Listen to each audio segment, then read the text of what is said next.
The eschatological map detailed in the Great Jaffer outlines a sweeping outward projection of power. The Mahdi's initial campaigns cross the Levant, push into the heart of Rome, and breach the walls of Constantinople. But the momentum of this physical conquest eventually fades into darkness. The movement reaches its climax away from the battlefield, shifting into a theological culmination that follows the securing of territory. To understand the architecture of this final stage, we have to look away from the advancing armies and focus inward. We must look to a concealed group of companions, cultivated in the shadows of a prolonged occultation. These hidden operatives share a singular trajectory. Their inward journey ultimately materializes at Beit el-Maqdis, Jerusalem, aligning directly with the descent of Jesus.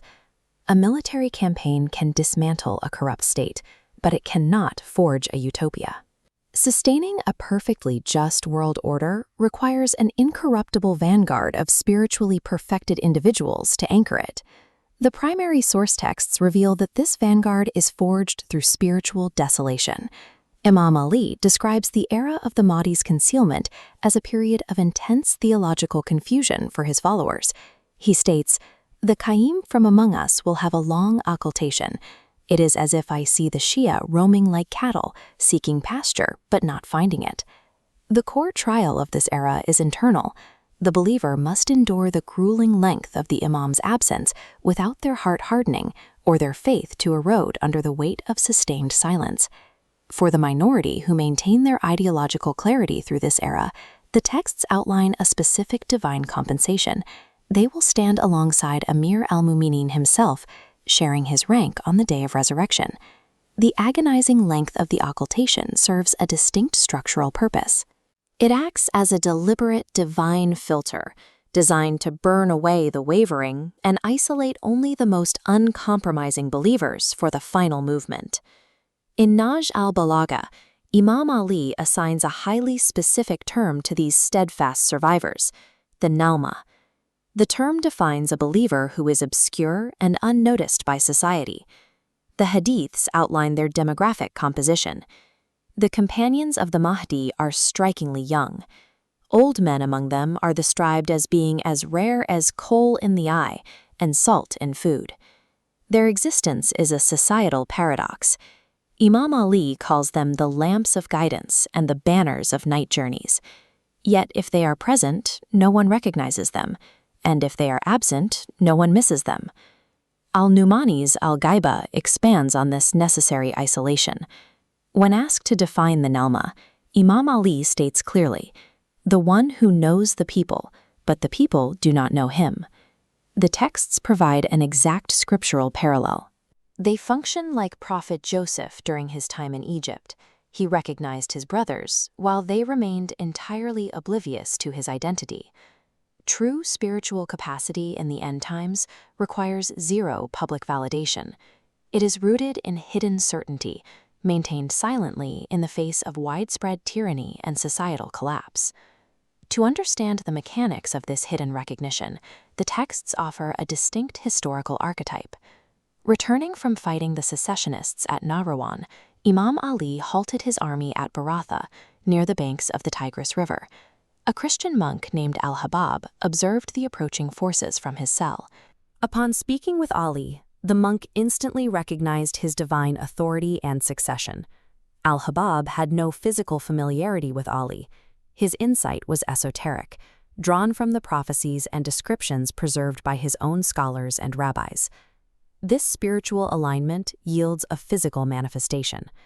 When Al-Habab explains that all local wells run salty, Imam Ali extracts a massive rock from the earth, causing a miraculous spring, sweeter than honey, to gush forth. Ali then delivers a highly detailed prophecy to Al-Habab concerning the future of the region, the rise of a nearby city of tyrants, Baghdad, the eventual blocking of the local mosque, widespread drought, and a terrifying destructive siege led by the Sufyoni. Al-Habab is the historical template for the Nawmah. He possesses the spiritual clarity required to identify divine authority through ancient texts, remaining anchored in truth, even as trials like pieces of the dark night enclose the region. This hidden vanguard eventually moves from concealment to overt action. The Mahdi and his companions drive westward from Kufa, converging on their final theological destination, Beit al-Maqdis, or Jerusalem. The Sermon of al-Bayan details the exact setting. It is a Friday. The Mahdi steps forward to lead the massive army in prayer. In that exact hour, Jesus, the Son of Mary, descends from the sky.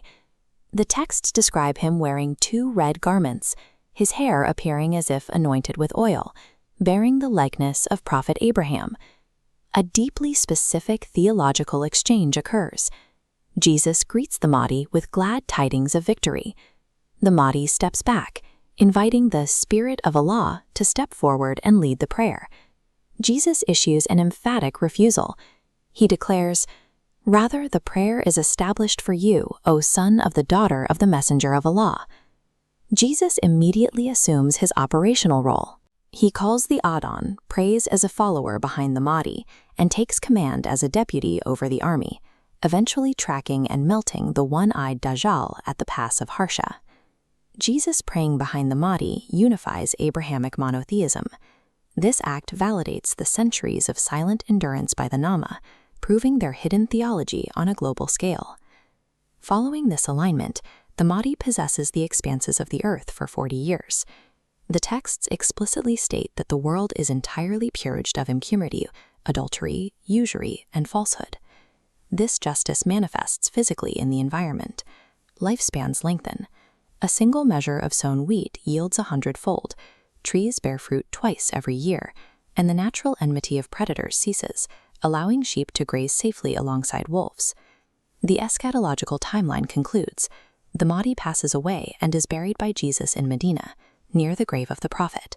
Shortly after, the angel of death takes the soul of Jesus, followed sequentially by Al-Qidra and the remaining supporters of the vanguard. The military conquests across the Levant and Rome cleared the physical path, but the true architecture of Imam Ali's vision in the Great Jafar lies in the spiritual infrastructure of the Nawmah, their silent endurance, culminating in the theological alignment with Jesus, provides the foundation to transform